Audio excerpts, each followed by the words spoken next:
The state of Kansas says it will not comply with the demand from the U.S. Department of Agriculture. The USDA asked the states to release personal information for those who receive SNAP benefits.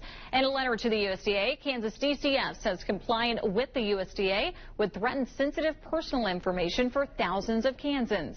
Now, the deadline for the states to comply with the request was this week, and no word yet if the state will face any penalties for not complying with the USDA. And this week, the president announced higher tariffs for dozens of countries around the world. For Canada, the new import tax will be 35%.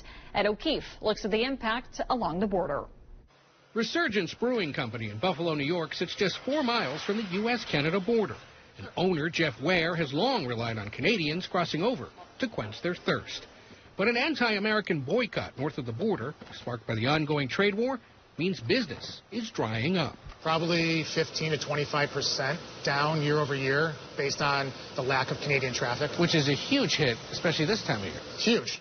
Tapping into Buffalo's history as a beer brewing mecca during the industrial age, Ware wants to lead a local resurgence. How does the trade war affect that resurgence? Well, it doesn't make it easier. This is just another weight on our shoulders that we have to bear.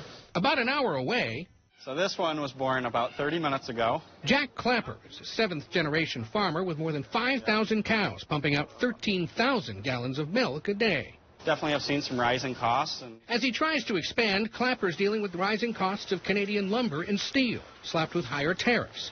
But beyond Canada, Clapper sees shoots of optimism, thanks to President Trump's new trade agreement with the European Union. I feel like as a dairy farmer, we kind of won.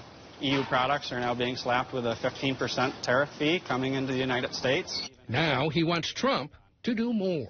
We can't ship certain cheeses into Europe because of the name of the cheese. So if we're making Parmesan cheese or feta cheese, we're not allowed to ship that into Europe. But it seems like when there's butter that wants to be imported into the United States from Europe, it's, it's a wide open door for them. On the farm and in the tap room, both business owners just want Trump's tariff war to end.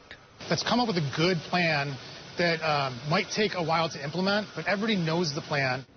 The tariff deadline has now been extended to Thursday to allow agencies to get ready to collect those levies, but also to give dozens of countries potentially more time to cut a deal. Still, the president had said he would try to cut 90 deals over 90 days, and that promise is unlikely to be fulfilled.